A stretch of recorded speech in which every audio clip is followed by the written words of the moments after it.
நீங்க அநியாயமா வந்து பழிய சுமத்தி அவள வெளியேத்துனீங்கல்ல, உங்களெல்லாம் ஒரு ஆள்ன்னு சொல்றதுக்கு எனக்கு அசிங்கமா இருக்கு. இது குடும்பமா இது அப்படின்னு சொல்லிட்டு எல்லாரையும் போட்டு செமையா திட்டி விடுறாரு நம்ம அன்பு.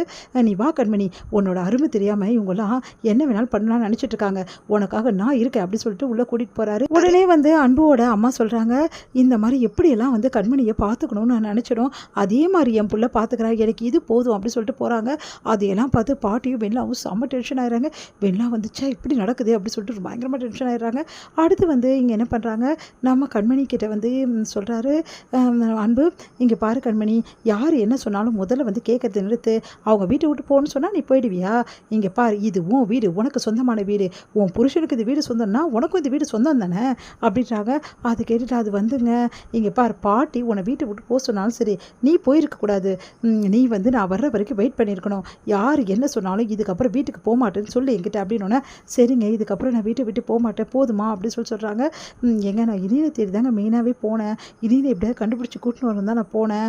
இங்கே பாரு, எதுவாக இருந்தாலும் வந்து பேசி தீக்காத பிரச்சனை எதுவுமே கிடையாது. யார் என்ன சொன்னாலும் வீட்டுக்கு போகக்கூடாது இனிமேட்டு, சரியா? வீட்டை விட்டே அப்படி சொல்கிறாரு. சரிங்க அப்படி சொல்லிட்டு இருக்காங்க நம்ம கண்மணியும். அடுத்து கண்மணியோட அம்மாவும் சித்தியும் வந்து இந்த மாதிரி கண்மணிக்கு தீபாவளி சீர் செய்யணும் அப்படின்னு சொல்லிட்டு வீட்டுக்கு வராங்க. அவங்கள வழக்கம் போல் பாட்டி ரொம்ப அவமானப்படுத்துகிறாங்க. அதை பார்த்துட்டு வந்து நம்ம கண்மணி அழறாங்க. அதையெல்லாம் பார்த்து வந்து செம்மையாக டென்ஷன் ஆகிற அன்பு, என்ன நினச்சிட்டு இருக்கீங்க நீங்கள்? எப்போவுமே வந்து என் அத்தையை வந்து ரொம்ப அவமானப்படுத்திகிட்டே இருக்கீங்க, உங்களுக்கு என்ன தான் பிரச்சனை பாட்டி அப்படி சொல்லிட்டு கேட்குறாங்க. என்னடா நீ இப்படி பேசிகிட்டு இருக்க, வேறு எப்படி பேச முடியும்? அவங்க யாருக்கு சீர் செய்ய வந்திருக்காங்க? எனக்கும் கண்மணிக்கு தானே சீர் செய்ய வந்திருக்காங்க. நாங்கள் 2 பேர் சந்தோஷமாக சீரை ஏற்றுக்கிறோம். இதில் உங்களுக்கு என்ன பிரச்சனை? உங்கள் எல்லாருக்கும் அவங்க வந்து சீர் எடுத்துகிட்டு வந்திருக்காங்க. அப்போது அவங்க நல்லா இருந்தாலும் சரி நல்லா இருந்தாலும் சரி எந்த பொருளும் அதை நாங்கள் தானே ஏற்றுக்க போகிறோம். நீங்கள் ஏன் பாட்டி தேவையில்லாமல் அவங்கள அவமானப்படுத்துறீங்க? இங்கே பாருங்கள், நான் ஆல்ரெடி நடந்த விஷயத்தை எல்லாத்தையுமே வந்து சொல்லிட்டேன். அவங்களும் எந்த தப்புமே செய்யாதவங்க, அப்புறம் அவங்கள எதுக்கு நீங்கள் அவமானப்படுத்துறீங்க? இதுக்கப்புறம் இதெல்லாம் அவமானப்படுத்துறீங்கன்னா நல்லா இருக்காது அப்படின்ற. என்னடா என்னை ஏற்று பேசுறியா? இங்கே பாருங்கள், நல்லதை யார் வேணாலும் சொல்லலாம், நீங்கள் வாங்க உள்ள அப்படி சொல்லிட்டு அவங்க கூப்பிட்றாங்க. அது வந்து மாப்பிள்ளை நீங்கள் வாங்க உள்ள அத்தை அப்படி சொல்லிட்டு கூப்பிட்டு வச்சு, என்னத்தை வாங்கிட்டு வந்திருக்கீங்க? ட்ரெஸ்ஸு தானே, கொடுங்க அத்தை அப்படி சொல்லிட்டு வாங்கிக்கிறாங்க. வா கண்மணி வாங்கிக்கலாம் அப்படின்னு சொல்லிட்டு ஆசீர்வாதம் வாங்கி அவங்ககிட்ட ட்ரெஸ்ஸை வாங்கிக்கிறாங்க.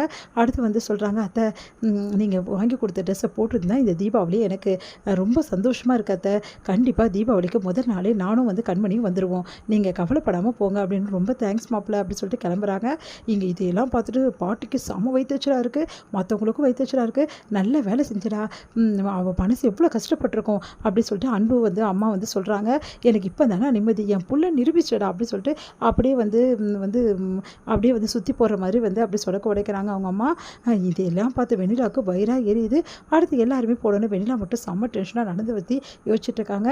அப்போ கண்மணி வராங்க. கண்மணி ரொம்ப சந்தோஷமாக இருக்குது பார்த்து வெண்ணிலாவுக்கு வயிறாக எரியுது.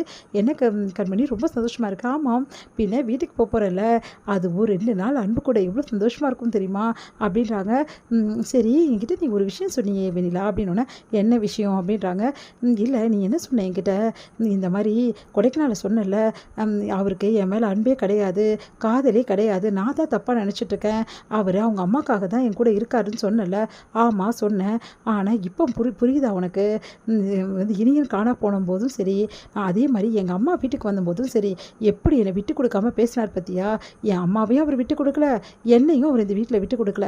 இதுலேருந்து உனக்கு என்ன தெரியுது வெண்ணிலா? அவர் என் மேலே எவ்வளோ லவ் வச்சுருக்காரு இப்போவாது உனக்கு புரியுதாடி? இவ்வளோ நாள் நீ சொன்னதெல்லாம் வந்து நான் கூட ஒரு நிமிஷம் யோசித்தேன், ஒரு வேளை நீ சொன்னதெல்லாம் உண்மையாக இருக்குமோ அப்படின்னு சொல்லிட்டு. ஆனால் எப்போ வந்து என்னை விட்டு கொடுக்காம இவ்வளோ பேர் முன்னாடி வந்து என் புருஷன் என்னை தாங்குறாரோ அப்போவே நான் முடிவு பண்ணிட்டேன், என் அன்புக்கு என் மேலே கொள்ள பிரியம் இருக்குது, நிறைய அன்பு இருக்குது, அது மட்டும் கிடையாது நிறைய காதலும் இருக்குது அப்படின்னு சொல்லிட்டு. எனக்கு இது போதும் வெண்ணிலா, யார் என்ன சொன்னாலும் நீயே சொன்னாலும் இதுக்கப்புறம் நான் மாறவே மாட்டேன் அப்படின்னு சொல்லிட்டு ரொம்ப சந்தோஷமாக போகிறாங்க. இதையெல்லாம் கேட்டுட்டு வெண்ணிலாவுக்கு செம்ம கடுப்பாக இருக்குது. ஓ அவ்வளோ சந்தோஷத்தில் இருக்கியா?